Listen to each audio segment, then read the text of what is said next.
This shoe may not be carbon plated, it might not have a ridiculous stack height, but it just might be the bargain of the year. This is the Faster Master channel. I'm Terry O'Hare, a 72-year-old masters runner from Ireland, living, running and yes, buying a load of shoes here in the Algarve. This is a new channel and it would really help a lot if you could hit the subscribe button, give us a thumbs up like, and don't worry, hitting the subscribe does not cost anything. It merely means that you will get notified when we have a new video coming out, but it also really helps the channel. So thank you. Now, retirement or semi-retirement brings a lot of lifestyle advantages, not least the opportunity to run more. A drawback though for many of us is possibly a reduced pension income. Now that means maybe that when we're looking for new shoes we need to be a bit canny, a bit more frugal and search for a bargain.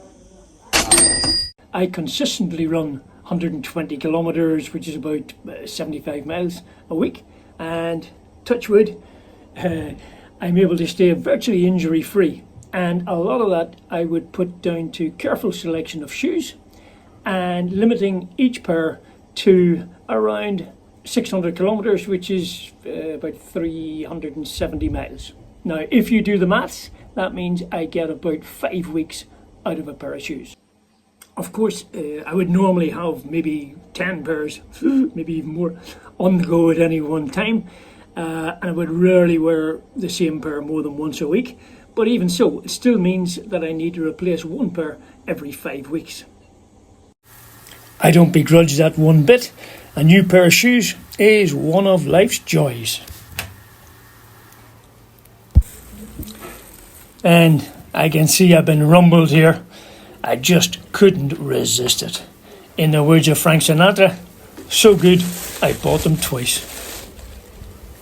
The best way to bag a bargain is to wait for a new shoe release and buy the outgoing model. In this case, Saucony have announced the Kinvara 16, so almost immediately the 15 is in the bargain bins. This shoe, the Kinvara 15, can be had for €100 or less. That's £80 sterling. Ridiculous price. It also helps if you're not too fussy with the colour. I would have liked to have a lovely yellow burnt orange colour. It's beautiful, but that's still €30 more expensive. So long time, if ever, since I've had a black shoe, but I quite like it. And let's see, that's fairly good as well, I think. What do you think? So they're cheap, definitely, but the big question is, are they any good? So hat on back race, let's see. So straight from the box I wore these, the black pair, for a 20k easy run. Picked up the pace a wee bit towards the end. Then 2 days later I used the blue pair for a 16k moderate run. What were you like? Well, before we get into that, let's look at some facts and figures. Well, the first thing you notice about this shoe is the weight. There isn't any.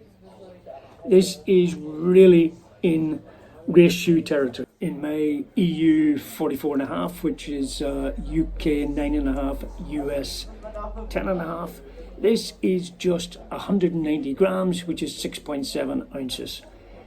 I mean, we're at Nike Vaporfly weight, and this is a training shoe. Let's look at stack height. 29 mil at the heel, 25 at the forefoot, giving a 4 mil drop. Now, that mightn't mean much to you until you compare it to something else. And just look at the difference here between the Kinvara. Look at that. This is the Asics Super Blast 2 at 39 mil stack, and I believe the new Nike Vomero is 55 mil stack. I mean, where will this end? And yet these two shoes are aimed at the same market. a daily training shoe where you can pick up the pace effortlessly. No surprises with the upper. It's a single layer mesh which should be nice and breathable, a power run sock liner and a nicely gusseted tongue, plenty of padding around the heel also. The outsole is unchanged from version 14, so I wouldn't expect any grip or wear problems there. With no carbon plate or nylon plate, this is a really flexible shoe. I would say I'm probably on the narrow side of medium, and this is a lovely snug fit for me. It really is like pulling on another pair of socks. You'll have heard the saying, less is more. Well, that perfectly describes the Kinvara. If you want a shoe that is super lightweight, responsive, where you can feel the road but still have plenty of cushioning, a shoe where you can effortlessly change pace, pick up the pace, and at a price that just can't be beaten, get on the internet now and bag yourself a pair. And if you do, or if you've already done so, leave a comment down below. Let me know what you think. So that's it for the Faster Master for today.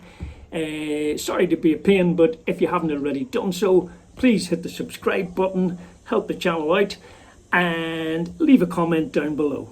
Thank you. To continue with your Portuguese lessons, there are 2 ways of saying thank you in Portuguese, depending on whether you are male or female. If you are female, you say obrigada. If you're male, obrigado. So, ciao obrigado, até logo.